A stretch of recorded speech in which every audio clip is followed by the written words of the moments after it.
참 예수님, 오늘은 사순제 일주일입니다. 성부와 성자와 성령의 이름으로 아멘. 이제 오늘 사순 제의 수요일부터 시작한 것이기는 하지만 어쩌면 본격적으로 사순절이 시작되는 오늘이죠. 일단 복음 말씀 먼저 간단히 보면 성령께서 예수님을 광야로 이끄신 거죠. 그러니까 성령님은 광야는 이제 기도하는 곳이죠. 우리가 성령님을 받으면 기도하지 않을 수 없는 사람이 되죠. 그리고 영과 육은 반대이기 때문에 기도는 우리 육체가 조금은 고단한 시간이라 할 수가 있죠. 그래서 40일 밤낮을 좀 육체를 고단하게 단식하며 기도한 뒤에 이제 유혹자가 그분에게 와서 이제 세 가지를 유혹하죠. 세속 육신 마귀인데 먼저 육체를 유혹하죠. 돌이 빵이 되보게 해라. 그랬더니 성경에 기록되어 있다. 사람은 빵만으로 살지 않고 하느님의 입에서 나오는 모든 말씀으로 산다. 그 다음에 또 예수님께서 어떤 도성 성전 꼭대기 예루살렘이죠. 성전 꼭대기에 세운 다음에 당신이 하느님의 아들이라면 밑으로 몸을 던져보시오. 성경에 이렇게 기록되어 있어.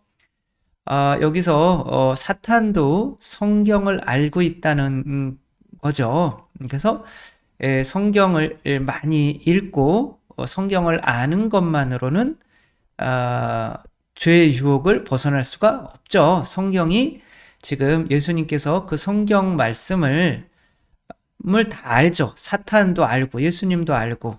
그러나 누가 그 성경의 힘으로 살아가는가가 중요한 건데, 그래서 예수님께서는 성경에 이렇게도 기록되어 있다. 주 너의 하느님을 시험하지 마라. 또 악마는 높은 산으로 데려가서 세상 모든 영에 이제 요거나 위에 거는 교만이고 요거는 세속인 거죠. 세속 육신 마귀 이제 이렇게 유혹을 하는 거죠. 당신이 땅에 엎드려 나에게 경배하면 저 모든 것을 당신에게 주겠소. 이제 세상 재물은 돈은 또 다른 우상이 될 수가 있는 거죠. 그래서 사탄아 물러가라. 성경에 기록되어 있다. 주 너의 하느님을 경배하고 그분만을 섬겨라. 그랬더니 이제 사탄이 물러가고 이제 천사들이 와서 이렇게 예수님을 이제 시중을 들죠. 이제 이 예수님 자신도 성령을 받고 이 세상의 인간에서 하늘의 인간으로 이 광야에서 새로 태어나는 이 장면을 묘사한 거죠. 근데 우리들도 이 세상에 있는 유혹, 세속 육신 마귀를 이겨야만 천상의 존재가 되는데 이 세상의 유혹을 이기는 게 결코 쉽지는 않죠. 근데 핵심은 기도하면 되는 건데 오늘 복음은 이 기도와 말씀이 결합되지 않으면 이길 수 없다라고 이렇게 말하고 있는 거죠. 인터넷에 보니까 어떤 가톨릭 신자 여자분인데 이제 누군가의 부탁으로 이제 지방에 내려가서 어떤 사모님에게 일을 도와주고 하루 종일 이제 잘 도와주고 했는데 그 사모님이 너무 고마워가지고 다른 사람에게 이제 서울로 이렇게 데려다 주면서 이제 이 자매는 몰랐던 거죠. 이제 가톨릭 신자인데 이제 냉담 신자. 근데 성당은 이제 나가야겠다. 그러고 있는 상태였는데 점집을 데려가라고 한 거죠. 용한 점집 비싼데. 고마우니까 그 사모님이 그러니까 이제 그 어쩔 수 없이 끌려갔는데 그 점집에서 당신이 무당이 안 되면 절에 들어가거나 무당이 안 되면 당신 건강 안 좋아질 거고 당신 집 아작 날 거고 또 당신 지금 사귀고 있는 남자친구 사귀고 있지 뭐 다 항상 반말이잖아요. 그렇게 하니까 이게 무슨 도구의 소린가 라고 이제 그때는 생각했지만 이제 자꾸 돌아왔는데 그게 자꾸 생각이 나서 미치겠다는 거죠. 그래서 내가 절에 가야 되는 건가? 뭐 조금만 아파도 진짜 이게 시작되는 건가? 그리고 제가 아는 한 자매도 이제 그런 뭐 아주 잘 알진 못했는데 전에 이제 저희 형이 가게를 하던 데에서 이제 아르바이트 하던 학생이었는데 이제 젊고 이쁜데 그리고 공부도 많이 했고 그런데 자기는 무당이 돼야 된다는 거예요. 그래서 아니 안 되면 되지 그랬더니 무당이 되고 싶냐? 무당이 되고 싶은 사람이 어딨냐 요즘 시대에. 그러나 내가 똑같이 얘기하는 거죠. 이제 안 되면 이제 몸이 아플 거고 이제 엄마가 무당이었던 것 같아요. 그리고 그렇게 돼서 이제 여기 아르바이트를 그만두고 이제 신내림 받으러 갈 거다. 그래서 아니 그게 안 가면 안 되냐? 안 가면 안 된다는 거죠. 그러니까 저의 말보다는 뭐 어머니가 해줬던 어떤 다른 사람의 어떤 그리고 자기가 믿고 있는 것이 그 말이 더 센 거죠. 그러니까 유혹이라고 하는 것도 말로 하는 거잖아요. 근데 그 누군가의 말을 내가 믿는 거죠. 그러면 그 유혹에 빠지는 거죠. 근데 그 믿게 하지 않으려면은 내가 더 큰 믿음으로 그 지금 믿고 있는 말을 이길 수 있는 말을 믿어야 되는 거죠. 그거를 말씀, 성경이라고 하는 거죠. 그래서 내가 11조를 성경에서 내라 라고 하지만 그것을 내고 있지 못하다면 내가 내지 않아도 된다라고 하는 그 말을 더 신뢰하고 믿고 있는 거기 때문에 그게 죄에 떨어지게 되는 거죠. 위대한 캐츠비라고 하는 이게 이제 약간 그런 조금은 안타까운 이야기를 전하고 있는 내용인데 이제 뭐 어떤 원래는 소설이었죠. 이게 이제 캐츠비예요.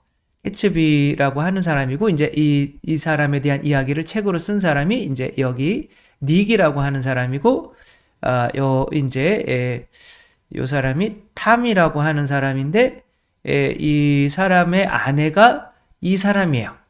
근데 이제 이 사람은 어마어마한 부자. 이고 뉴욕의 엄청난 1920년대 상류층이고 이제 이 여자와 결혼했었는데 이 데이지라고 하는 이 여자는 옛날에 이 남자의 캐츠비의 여자친구였던 거죠. 그러나 이 캐츠비가 너무나 가난했기 때문에 이제 집안에서 반대를 해가지고 어쩌다가 이 남자와 결혼해서 살고 있는 건데 이 남자는 맨날 바람피고 맨날 그런 사람이에요. 근데 이제 이 사람이 이제 요 여자와 이제 친척이라 이쪽 집으로 이제 놀러와 있는데 그러면 이제 보는 거죠.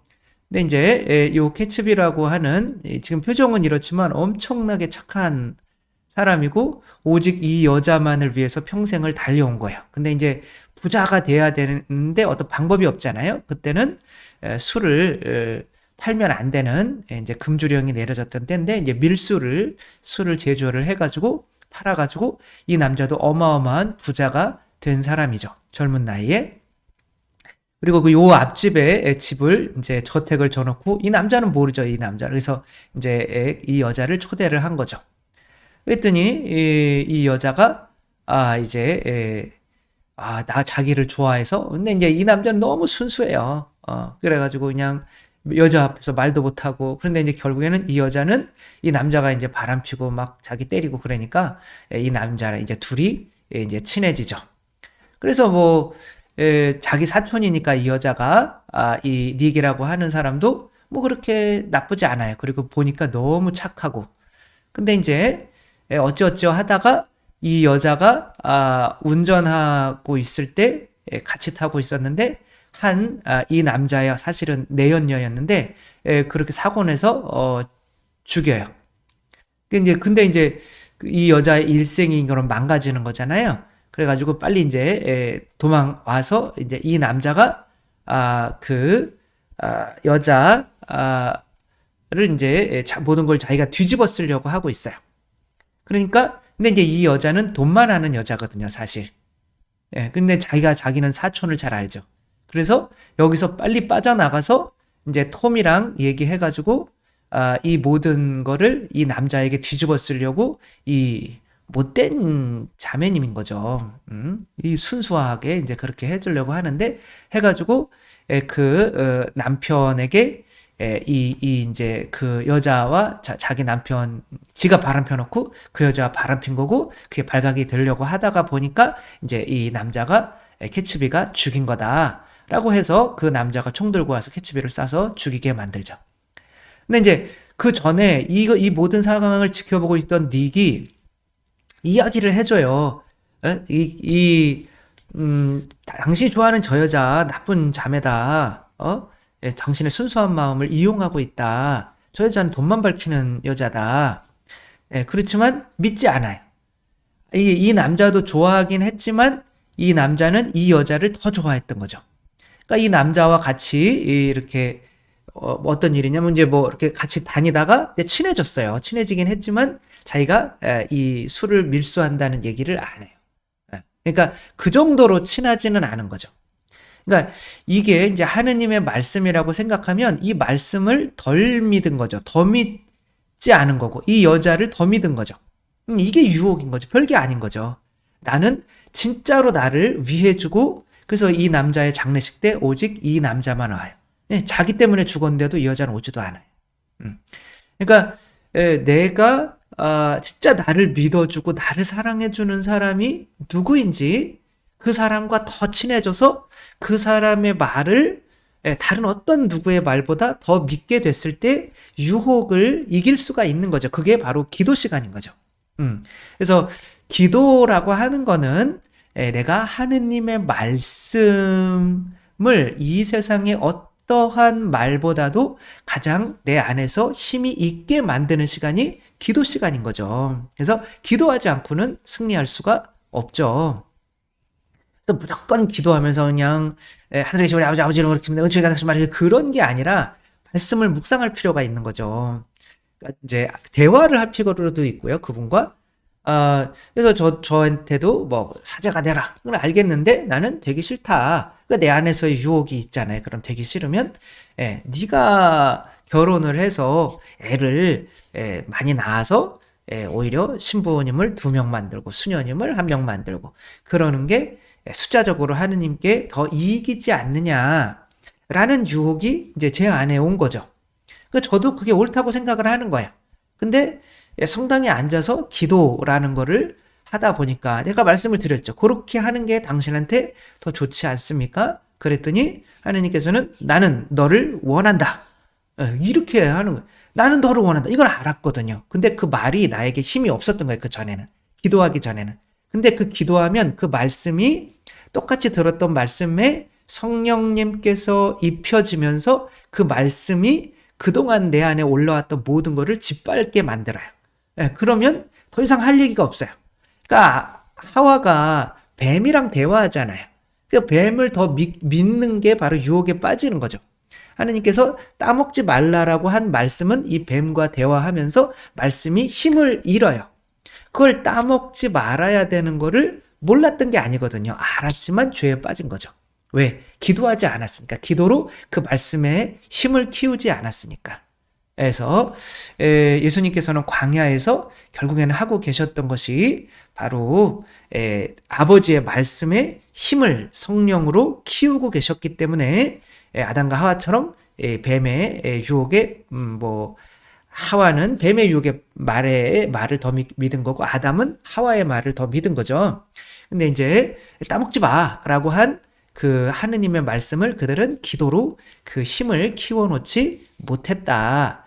그런 무딘 칼로는 그런 유혹의 말을 이길 수가 없는 거다. 결국 유혹을 이기는 것도 말싸움에서 이기는 거거든요. 그쪽의 말의 힘을 이기려면 내가 하느님의 말씀의 힘을 더 크게 만드는 하느님을 더 신뢰하고 더 사랑하고 할 수 있는 이 기도 시간이 없으면 절대 유혹을 이길 수가 없다. 우리들은 정말 말씀의 검이라고 하잖아요. 말씀의 칼로, 쌍날 칼로 모든 세상의 유혹들을 이겨내는 하느님 말씀에 오로지 순종할 수 있는 그래서 유혹을 이기고 천상의 시민이 될 수 있는 우리 모두가 되었으면 좋겠습니다. 주님께서 여러분과 함께 전능하신 천주 성부와 성자와 성령께서는 여기 모인 모든 이에게 축복을 내리시어 길이 머물게 하소서. 주님과 함께 가서 복음을 전합시다. 하느님 감사합니다. 성부와 성자와 성령의 이름으로 아멘. 감사합니다. 사랑합니다.